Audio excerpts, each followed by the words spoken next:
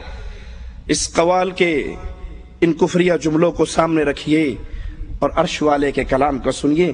قل افریتم ما تدعون من دون اللہ، تم جن کو بھی اللہ کے علاوہ پکارتے ہو، وہ بغداد والا ہو یا صابر پیا ہو یا کوئی اور پیا ہو، ان ارادنی اللہ بضر هل هن کاشفات ضرہ، قرآن کا چیلنج سنیے، آواز اپنے دلوں میں بٹھائیے۔ قل، اے نبی کہو ان کو، تم جن کو بھی اللہ کے علاوہ پکارتے ہو، ان ارادنی اللہ بضر، اگر اللہ مجھ پہ کوئی مصیبت اتارنا چاہے، اگر اللہ مجھ پہ کوئی غم اتارنا چاہے، میرا بیٹا ابراہیم، نبی کا بیٹا ابراہیم نبی کی گود میں دم توڑتا ہے، نبی کی پیار کرنے والی زوجہ خدیجہ فوت ہوتی ہیں، نبی کے چچا حمزہ شہید ہوتے ہیں، ابو طالب کلمہ پڑھنے سے انکار کرتے ہیں، یہ غم یہ دکھ آتے ہیں، طائف میں پتھر پڑتے ہیں، زخمی ہوتے ہیں، زمین پہ گرتے ہیں، احد کے اندر آپ گڑھے میں گرتے ہیں، ماتھا پھٹتا ہے، یہ سارے غم اور دکھ آتے ہیں۔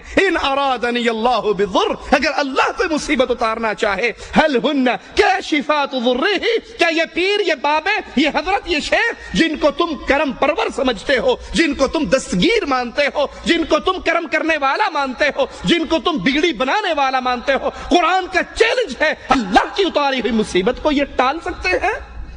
او ارادنی برحمت هل هن ممسکات رحمتی، اللہ اگر کسی پہ رحمت کرے کیا یہ اللہ کی رحمت کے درمیان رکاوٹ بن سکتے ہیں؟ قل حسبی اللہ، اہل ایمان کا ایک ہی آوازہ، قل حسبی اللہ، مجھے میرا اللہ کافی ہے، علیہ یتوکل المتوکلون، بھروسہ کرنے والے اسی پہ کرتے ہیں۔ قرآن حکیم کے دوسرے مقام پہ غور کیجئے، امن یجیب المضطر اذا دعاہ، کون ہے جو مصیبت کے اندر پھنسے ہوئے کی مصیبت کو دور کرے؟ کسی کی بگڑی بنانے والا کون؟ قرآن کا سوال،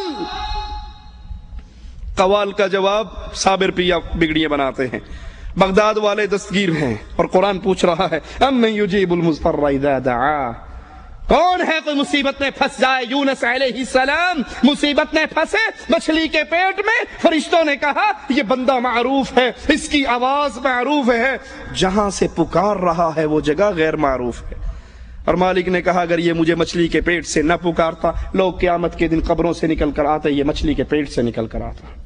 کون ہے جو مصیبت میں پھنسے ہوئی کی بگڑی بنا دے، اس کی دستگیری کر دے، وَيَكْشِفُ السُّوءَ، اس کی مصیبت کو دور کر دے۔ أَإِلَٰهٌ مَّعَ اللَّهِ، کیا اللہ کے علاوہ کوئی اور مشکل کشا ہے؟ کیا اللہ کے علاوہ کوئی اور دستگیر ہے؟ کیا اللہ کے علاوہ کوئی اور کرم کرنے والا ہے؟ أَمَّن يَهْدِيكُمْ فِي ظُلُمَاتِ الْبَرِّ وَالْبَحْرِ، خشکی اور تری میں، اندھیروں میں سے تمہیں نکالنے والا کون ہے؟ غیر اللہ کو پکارنے والوں، پیروں کو دستگیر کہنے والوں، مولا علی مشکل کشا میری کشتی پار لگا دینا کی قوالی کہنے والوں، قرآن کی آواز پہ غور کرنا۔ امن یہدیکم فی ظلمات البر والبحر، تمہیں کون ہدایت دیتا ہے؟ وہ قوال کہتا ہے جی آپ نے وہ کفار مکہ تھے جن کی کشتی پھنسی تھی، انہوں نے اللہ کو پکارا تھا اور اللہ نے ان کی کشتی پار لگا دی تھی۔ اکرمہ نے واقعہ سنایا تھا نا، صحیح مسلم میں ہے، ہماری کشتی پھنسی، ہم نے اپنے لات و عزا کو پکارا، کوئی نہیں آیا، پھر ہم نے مجبور ہو کے اے محمد صلی اللہ علیہ وسلم آپ کے رب کو پکارا، اللہ نے فوراً کشتی ہماری پار لگا دی۔ قرآن اس کا منظر بیان کرتا ہے فَإِذَا رَكِبُوا فِي الْفُلْكِ دَعَوُا اللَّهَ مُخْلِصِينَ لَهُ الدِّينَ، جب یہ کشتی ان کی پھنس جاتی بھور میں تو پھر یہ فوراً اللہ کو پکارتے، اللہ ان کی کشتی کو پار لگا دیتا۔ فَلَمَّا نَجَّاهُمْ إِلَى الْبَرِّ إِذَا هُمْ يُشْرِكُونَ، جب ان کی کشتی پار لگ جاتی تو یہاں خشکی پہ آ کے، امن میں آ کے پھر شرک کرتے۔ لیکن آج کے دور کا مشرک، اللہ کی قسم کھا کر کہتا ہوں، رب کے گھر میں کھڑے ہو کر کہتا ہوں، اس دور کے مشرک سے بڑا مشرک ہے۔ وہ کم از کم سختی میں تو اللہ کو پکارا کرتے تھے، یہ سختی میں بھی اللہ کو نہیں پکارتے. قوال کہتا ہے 2-4 سال نہیں پورے 12 سال، 2-4 سال نہیں پورے 12 سال ڈوبی ہی نو کو تارنے والے پیرانے پیر ہیں، روشن ضمیر ہیں، بغداد والے حضرت سب کے دستگیر ہیں.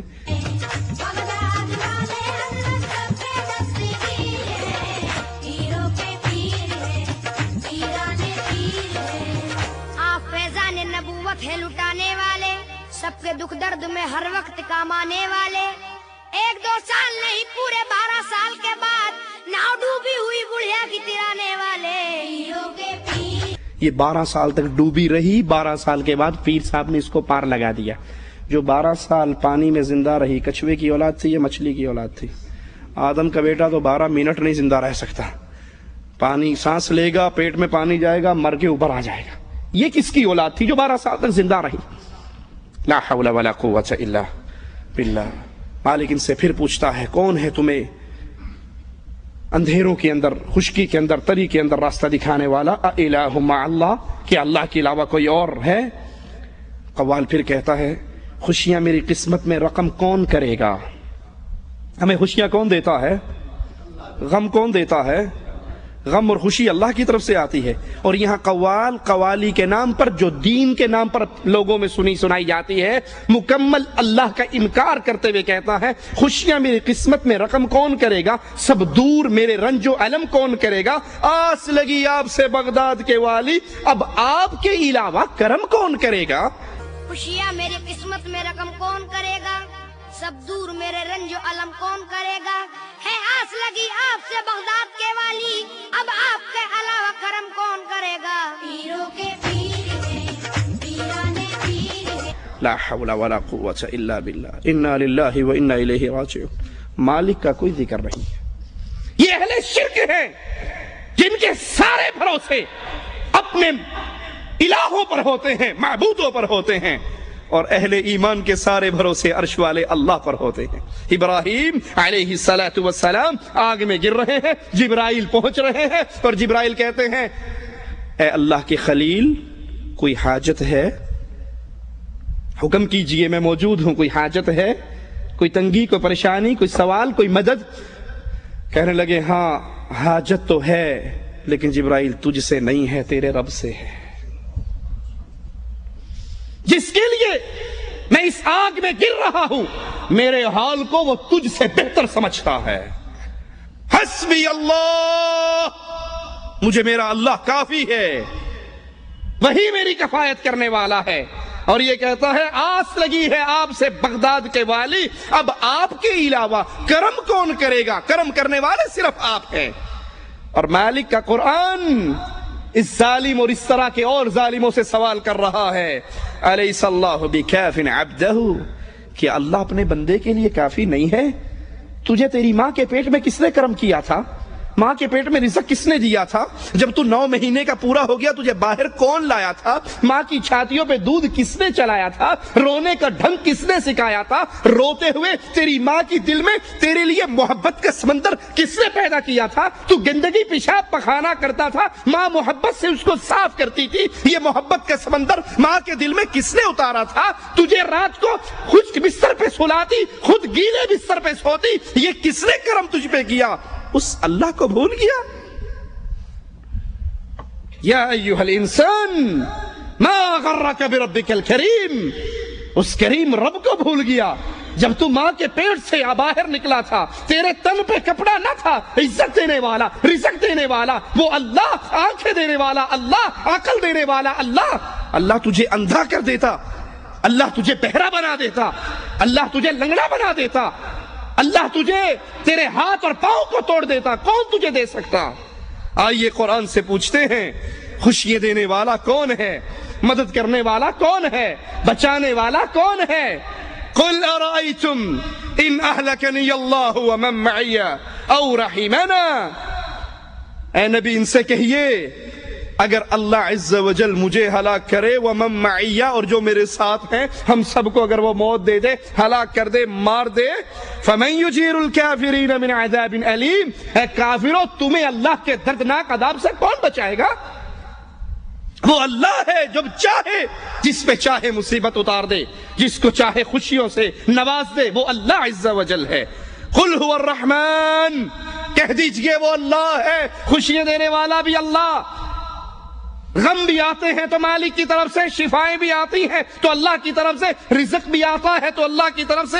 آمنا بہ، ہم اس اللہ پر ایمان لے کر آئے، وعلیہ توکلنا، اسی اللہ پر ہم نے بھروسہ کیا، ہمارے مردوں پر بھروسے نہیں ہے، ہمارے اجمیر اور حجمیر پر بھروسے نہیں ہے، ہمارے بھروسے رحمان پر ہیں، رحیم پر ہیں، عظیم پر ہیں، عزیز پر ہیں، وہ ہمارا اللہ ہے، ہمارے سارے بھروسے اس اللہ پر ہیں۔ فستعلمون من هو فی ضلال مبین، قیامت کا دن آنے والا ہے، ان قریب وہ دن آنے والا ہے، وہ گھڑی آنے والی ہے جب دودھ کا دودھ اور پانی کا پانی ہو جائے گا، تمہیں نظر آ جائے گا کہ گمراہ کون تھا۔ آج تو اہل ایمان کو تم تانے دیتے ہو، اگر کوئی توحید کی بات کرے یہ وہابی ہے، گستاخ ہے، قیامت کے دن یہ فیصلہ ہونے والا ہے، ہدایت پر کون تھا اور گمراہی پر کون تھا۔ قل ارأیتم ان اصبح ماؤکم غورا، کیا تم نہیں دیکھتے اگر تمہارے پانی کو اللہ گہرا لے جائے، اس زمین کے پانی کو خشک کر دے، فمن یأتیکم بماء معین، کون ہے تمہارے لیے چشموں کا پانی جاری کرنے والا؟ اللہ اس پانی کو سکھا دے، کون ہے تمہارے اس پانی کو باہر لانے والا؟ قرآن حکیم کے ایک اور مقام پہ غور کیجئے اور اس قوال کے کفریہ جملوں کو اپنے سامنے رکھیے۔ مالک فرماتا ہے قل ارأیتم ان جعل اللہ علیکم اللیل سرمدا، پوچھئے اے نبی، قل کہہ دیجئے ان کو، ارأیتم ان جعل اللہ علیکم اللیل سرمدا، اگر یہ رات جو تھوڑی دیر کے لیے آتی ہے تم اس میں سکون لیتے ہو، نیند پوری کرتے ہو، اپنا جسم کو توانائی دیتے ہو، اگر اللہ چاہے اس رات کو لمبا کر دے الی یوم القیامہ، قیامت تک یہ رات لمبی ہو جائے، سورج نہ نکلے، من الہ غیر اللہ یأتیکم بضیاء افلا تسمعون، اگر یہ رات اللہ لمبی کر دے، کون ہے تمہارا وہ الہ جو سورج کی روشنی کو لے کر آئے؟ کوئی پیر، کوئی بابا، کوئی حضرت، کوئی شیخ، کوئی مرشد، کوئی دستگیر، کوئی خواجہ، کوئی ہے ایسا جو اس رات کے اندھیروں کو چیر کے دوبارہ روشنی لے آئے؟ قل ارأیتم ان جعل اللہ علیکم النہار سرمدا الی یوم القیامہ من الہ غیر اللہ یأتیکم بلیل تسکنون فیہ افلا تبصرون، اللہ اس سورج کو ہی لمبا کر دے، اس روشنی کو قیامت تک کے لیے پھیلا دے، کون ہے جو رات کے اندھیرے لے کر آئے تاکہ تم اس میں سکون حاصل کرو اور آرام کر سکو۔ وَمِن رَحْمَتِهِ وَمِن رَحْمَتِهِ، یہ اللہ کی رحمتیں ہیں، یہ اللہ کی رحمتیں ہیں۔ بغداد والے والی پہ نظریں لگانے والوں، یہ بغداد والا بھی اللہ کی رحمتوں کا محتاج تھا، اور اگر یہ کچھ کر سکتا تو بغداد کے اوپر گرنے والے بمبوں کے رخوں کو تو موڑ دیتا، بغداد میں مسلمانوں کے بہتے ہوئے خون کو تو روک دیتا، بغداد میں مسلمانوں کے اوپر ہونے والے ظلم و ستم کی چکیوں کو تو چلنے نہ دیتا۔ کہتے ہیں جی آپ نے نہیں ماننا ہوئے جو گستاخ وابی، وہ جب 65 کی جنگ لگی تھی نا، انڈیا کے طیارے آئے تھے راوی کا پل توڑنے کے لیے، لاہور والی سرکار ساوا چولا پہن کے وہاں کھڑی ہو گئی تھی، اوپر سے بم گرتے تھے، وہ کیچ کر کے دریا میں ڈال دیتے تھے، ایک بھی بم پل پہ نہیں گرنے دیا اور سارا پل بچارا انڈیا کو شکست ہو گئی۔ ہم نے کہا جی بالکل مان لیتے ہیں سرکار آپ کی بات کی، لیکن جب 71 میں جنگ لگی تھی، یہ تیرے ابے کا ختم پڑھنے گیا تھا کیا؟ تب کہاں تھا؟ جب بنگلہ دیش ٹوٹا تھا تب کہاں تھا؟ تب یہ کہاں گئے ہوئے تھے؟ کسی کی قوالی پڑھنے گئے ہوئے تھے کیا؟ تب مدد کیوں نہیں کی؟ مدد آتی ہے تو اللہ کی طرف سے، آزمائش آتی ہے تو اللہ کی طرف سے۔ وَمِن رَحْمَتِهِ جَعَلَ لَكُمُ اللَّيْلَ وَالنَّهَارَ لِتَسْكُنُوا فِيهِ وَلِتَبْتَغُوا مِن فَضْلِهِ وَلَعَلَّكُمْ تَشْكُرُونَ۔ سنو، یہ اللہ کی رحمت ہے، رحمت کرنے والا اللہ ہے، یہ اللہ کی رحمت ہے جس نے تمہارے لیے رات کو سکون کے لیے بنایا، دن کو رزق کی تلاش کے لیے بنایا تاکہ تم اس اللہ کا شکر ادا کرو۔ ایک اور قوال کہتا ہے، خواجہ اجمیری کو رازق قرار دینے کی ناکام کوشش کرتے ہوئے کہتا ہے، میں سنی عقیدت والا ہوں، اے تو کیوں مجھ سے جلتا ہے، ایک میں کیا سارا زمانہ خواجہ کے در پہ پلتا ہے۔ میں سنی عقیدت والا ہوں، اے تو کیوں مجھ سے جلتا ہے، ایک میں کیا سارا زمانہ بھی میرے خواجہ کے در پہ پلتا